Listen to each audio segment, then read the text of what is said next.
Well, here it is, October 19th, 2019. I've actually got some work done on the layout, so I'm going to give you a little bit of an update on exactly what I've done. Not a whole lot, a little bit of work in Hanover, a little bit of work in York. So, and Gettysburg, I have a new station, so I'll show you those. I don't know if I'll do any run-bys. This might just be a quick update. Anyway, really no changes down here in Spring Grove. I did add the bridge supports or bridge shoes that I needed to do.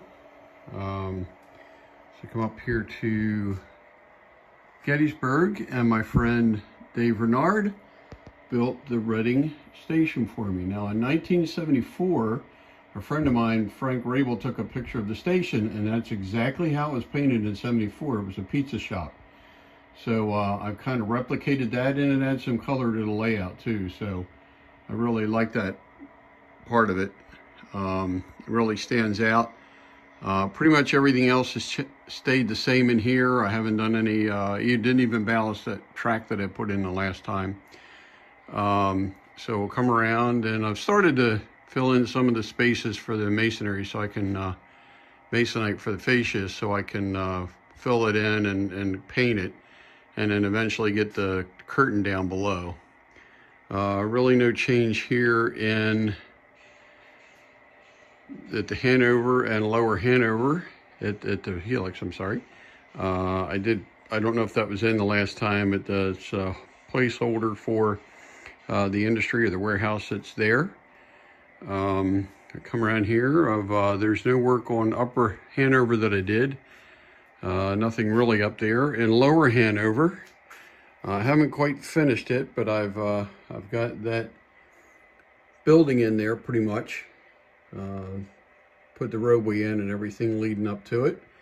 Then over here in Hanover, I put in this flag, which is really neat. It's a woodland sceniced, and it has a little searchlight that shines on it, which is really cool.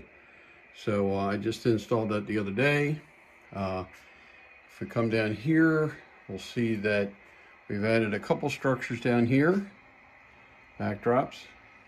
So that one there, we've kind of, well, there goes Luke's sign. It won't stay up there. I don't want to glue it in quite yet, but it's Luke's Dam Design and Construction.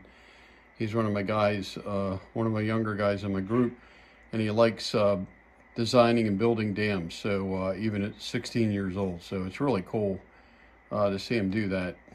So we named the industry after him. So anyway, really no changes over here in New York. I did, a friend of mine, I think I had this in the last video, painted Maryland and Pennsylvania engine for me, number 81.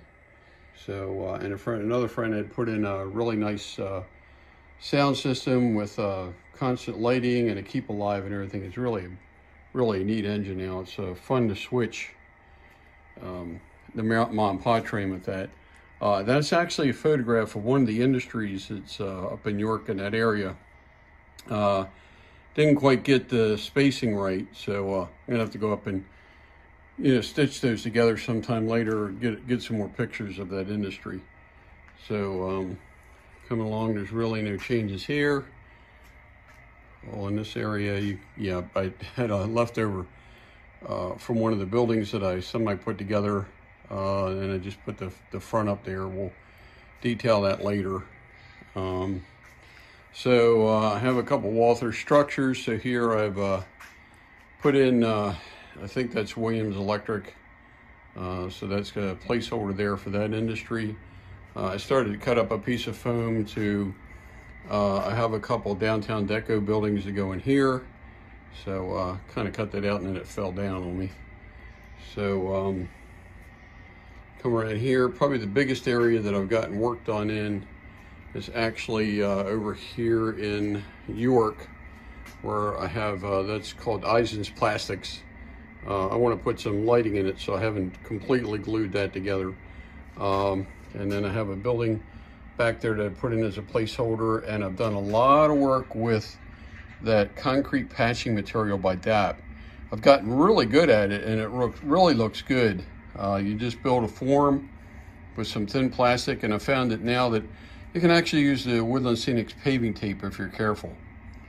So it's really easy to tie the stuff together. It has an elasticity to it that you can actually cut it with an X-Acto knife. So if you need to cut a radius in or something like that, you can pave it square and then cut the radius in later. So it really is kind of cool.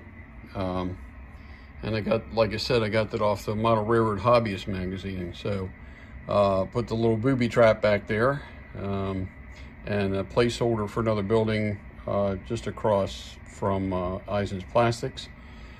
A friend of mine gave me a couple backdrops. I'm not sure I'm going to use or not, but they're there. I'll start to cut in the road here coming off the bridge that goes past Agways in York. These cars are sitting in Agways. I've added the Lehigh Cement factory. I've expanded on that, put in the silos, put a couple of other buildings in there just as placeholders. It's only, they're not fully put together yet, obviously, but you know, just get a heads up on how it's all going to fit in there. Then I can finish them off, get them painted. And then also I finally kind of finished this area here with deciding what track work to put in and everything right in this area. It's I've been trying to decide what to do for a while, and I really hadn't until I got in there and started laying a track out before I realized that what I wanted to do really wasn't going to work out. So I had to go to what I've got here, which is fine.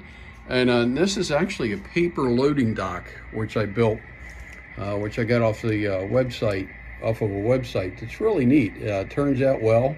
I might rebuild it because it has I did a couple things wrong. It's my first paper kit, but it turned out pretty nice. So, and then what I've done here is I'll put in a track that is abandoned. You can tell it used to go up here, and then it just kind of peters out, and there's a couple ties there at the end.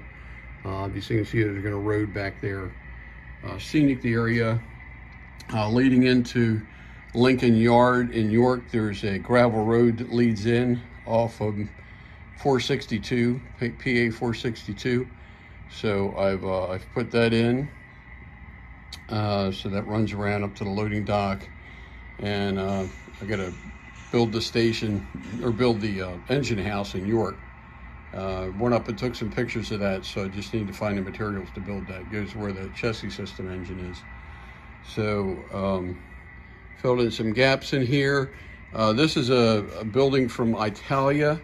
It's called York Industries. It's a wood laser cut kit, tab construction. I just got it. I have several of their kits I haven't built yet, but it looks like it's going to go together really neat. So I just put this in here just a few minutes ago as a placeholder.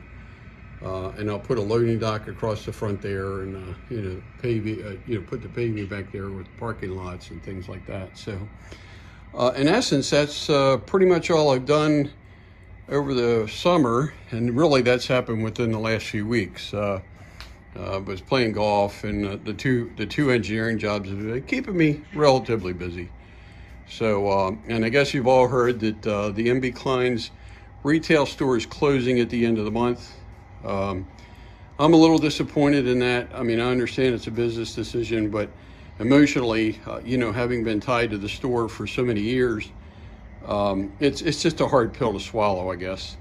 And I do think there's a need for hobby shops, just to bring the younger generation in, for them to see things and learn how to do stuff, and talk to the older generation about how you do things. But you know, that doesn't seem to be today's economy. Everybody wants to order off the internet, and you know, get their product within a couple of days. And so, like I say, it is a disappointment. I'm gonna miss the store, obviously, but you know, I hope everybody kind of keeps shopping there. Though I think there's going to be a lot of animosity towards the way things are going right now. But you know, you can't argue with a business decision. Maybe it'll keep this, you know, the business, you know, operating longer. So we'll just have to settle for that. So I hope you all had a great summer, and I'll continue to work on here. Maybe in a little bit less time, I'll actually do another update. So I want to do this guy, one of the other guys in my group, Dave Williams, I want to do a video of his layout. We finally got pretty much all the track work done on his, and some scenery work is at least basic scenery started. So I may do a video shortly on his layout. So I can add that onto this one, or after I publish this one. So like I say, take care everyone, and thanks for watching, and thank you for my subscribers, and y'all take care. Bye.